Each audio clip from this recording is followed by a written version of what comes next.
KIV's Quidditch talk show Behind the Brooms. I'm Emily Enters. And I'm Dennis Connors. But since not all of you are Quidditch experts, here's a little info about how it was founded. Quidditch was founded in 2005 by Middlebury College students Alex Benepe and Alexander Manshell. They have since gone on to form the International Quidditch Association, which sponsors the annual Quidditch World Cup. Dozens of teams from colleges and high schools all over North America compete to be called Quidditch champions.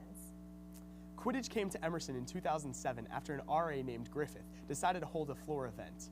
They played on the Boston Commons with garbage cans for hoops and scrappy sticks for brooms. The following year, many students continued to play, including Jared Kowalik, who became Emerson's first commissioner. He organized the members into 4 original teams: the Boylston Berserkers, the Faneuil Hall Falcons, the Park Street Pulverizers, and the Old North Narwhals, which later became the Old North Outlaws. In the spring of 2009, the Falcons won the tournament for the Griffith Cup, which is named after the RA who started it all. That year, several members from all the teams went to the World Cup in Middlebury, Vermont. In the following years, Quidditch grew immensely. A new team, the Jamaica Plain Jaguars, was created in 2010, and the South End Sloth Bears are a newly formed team this year. Did you know that Emerson partnered with MTV to make a promotional video for the release of the 6th Harry Potter movie? Oh no, that's cool. Yeah, it featured Alex Benepe, the founder of Quidditch, announcing a game between Emerson and Middlebury. And for all of you out there who don't know how Quidditch is played, it's actually pretty similar to the Harry Potter game, except for the fact, of course, that we can't fly and neither can the balls. To start, there are 3 chasers on the field. They are responsible for the quaffle, which is a deflated volleyball. Their purpose is to throw the quaffle through one of their opponent's goals, which are hula hoops raised with PVC pipe. Then there's the keeper, who guards the goal. The keeper can also join the chasers in an attempt to score on the other team. The keeper is the eye of the team, calling out orders on where he wants the chasers or beaters to be. There are 2 beaters per team, and they are in charge of the bludgers. The bludgers are dodgeballs that the beaters throw at the opposing team's players, but there are only 3 dodgeballs in play, so there will always be a fight for that 3rd dodgeball. Finally, the 7th member of the team is the seeker. Their only objective is to catch the snitch. The snitch is a person dressed in yellow who keeps a tennis ball in a knee-high sock tucked into his or her pants. The seeker must grab the sock off the snitch to stop the game. And except for the snitch, everyone carries out their job while holding a broom between their legs at all times. And now here's a chance for you to take a look at Quidditch in action. We go to Jill Carroll in the fields, who covered the Emerson Combine on the Boston Common, September 9th.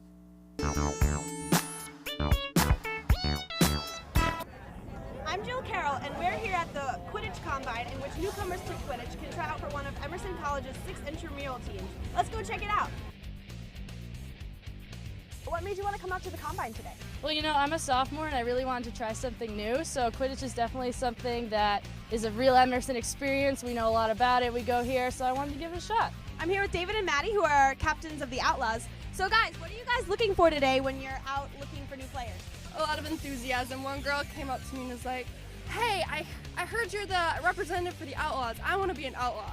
We're also looking for people who just want to have fun. Like, being an outlaw, it's more than just playing Quidditch. It's like kind of a way of life. So Ben, you're captain of the Pulverizers. That's right. What kind of things are you looking for when you're scouting new players today?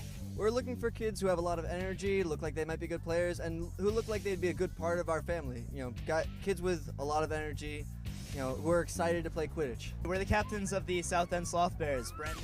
So as a new team, what are you guys looking for in players today? Well, I mean, we need everything because there's only 6 players on our team right now. What kind of qualities are you looking for? What makes a sloth bear? Well, they definitely have to be good sports. They definitely have to be intense about it, but not overly intense about it. I'm excited to talk to you because I've been hearing a lot about you. People have been calling you the Wall. I've heard that, yeah. Do you want to explain? I don't know, I guess because when people are running at me, I just like stand there and they just run into me and fall down. What were some things that surprised you about when you're actually being in the game rather than watching?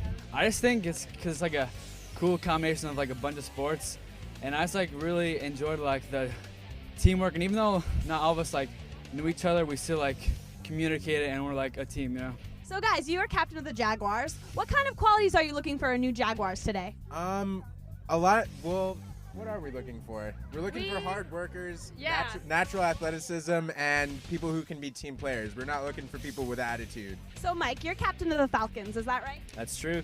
And what kind of things are you looking for in new players when you're out scouting today? So I'm looking for someone with raw talent, someone who knows how to handle the ball, the quaffle. someone who is quick, someone who's a little aggressive but not too aggressive, and just a good team player. So guys, as Berserkers captains, what are you looking for in the new Berserkers today? We are looking for some fierce players who have a little bit of bloodthirsty, you know, but definitely have a lot of heart, right? What made you decide to join Quidditch this year? I watched like the community of Quidditch for like my 2 years here at Emerson, and you guys all seem really confident and like really close to one another, and I would like to be a part of a community like that at Emerson. So that concludes the Combine and tryouts. By now, all the teams have been drafted. The teams have had a few practices under their belt and done some team bonding. We're really excited to start this semester, so we'll see you out on the pitch.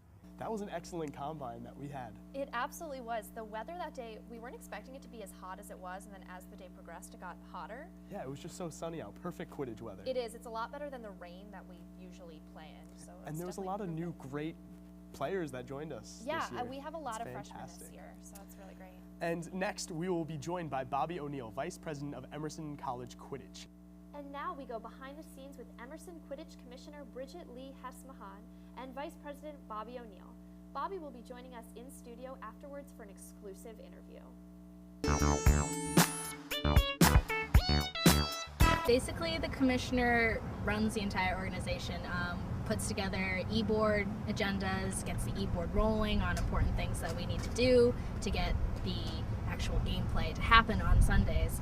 This year specifically, I've kind of been the liaison to like external groups outside of the Quidditch. So I've been the main one in contact with parks. I've been the one filling out the forums. I've been in contact with like student life and athletics as much as I can be. The most difficult thing being commissioner is just being a face of the organization.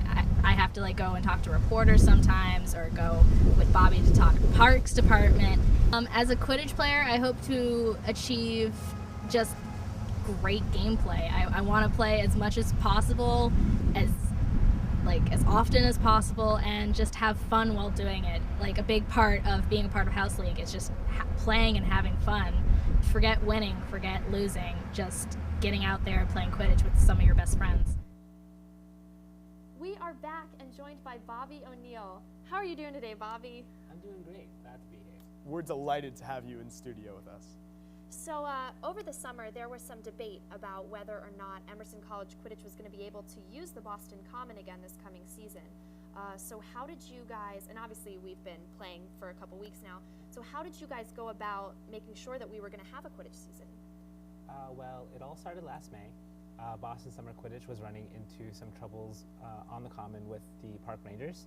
Upon investigation, we found out that the Parks Department was actually very mad at Emerson College Quidditch because we'd been trespassing on the fields the past 4 to 5 years without permits. When we first contacted them mid-June, they weren't very receptive to working with us and were not optimistic about us finding a way to use them legally. But then around mid-August, we launched a media campaign to draw attention to our issue in the greater Boston area and the greater Quidditch community. And the Parks Department reached out to us, and we were able to schedule Quidditch time around their already fall schedule. We are so glad to be able to play again. Definitely. Another piece of big news about Emerson College Quidditch is that there is a second World Cup team. How did this come to be, and what does this mean for the future of Emerson College Quidditch? Yeah, well, the second team came about when Benny Nadeau, the current World Cup captain, approached me and Bridget a few months ago and talked to us about adding a second World Cup team because he believed, as do we, that Emerson has enough strong talent to fully field 2 World Cup ready teams. So at the World Cup tryouts this past August, he picked 40 members to make up the Boston Emerson College A and B, and picked of those Jagger, Kugler, and Todd Mitchell to captain those teams, and Rose Pluler to coach the second team. And then the Boston Riot was born, which is our second team. It is technically community affiliated, but we are hoping that us and Emerson Quidditch will go to all the same tournaments and even hopefully the World Cup at the end of the year.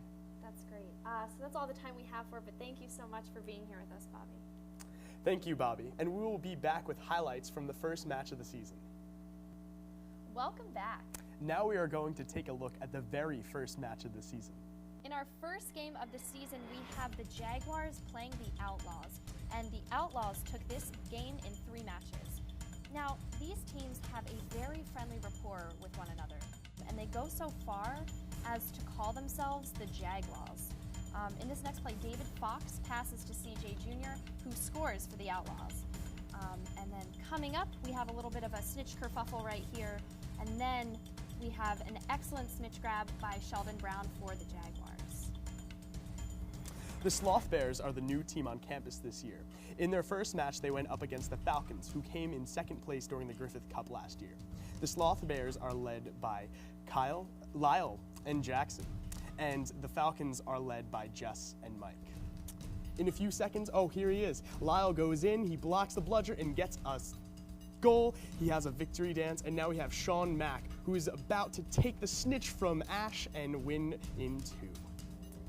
Now with our third game of the day, the Pulverizers defending Griffith Cup champions versus the Berserkers, who have won the most Griffith Cups. Now in this particular game, the Pulverizers won in 3. There we had freshman sensation Tyler with our first hoop casualty of the game. And Joanne Lamb's coming down, hoop, and the second casualty, boom.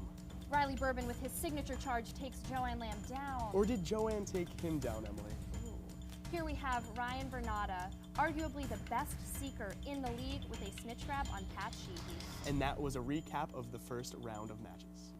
And that's all the time we have for today. Thank you for joining us. We'll be here next week interviewing one of Emerson's own teams, the Jamaica Plain Jaguars, and their captains Aaron St. Pierre and Todd Mitchell. Also joining us in studio will be snitching coordinator Corey Erickson. That's a show you don't want to miss. We'll see you next time.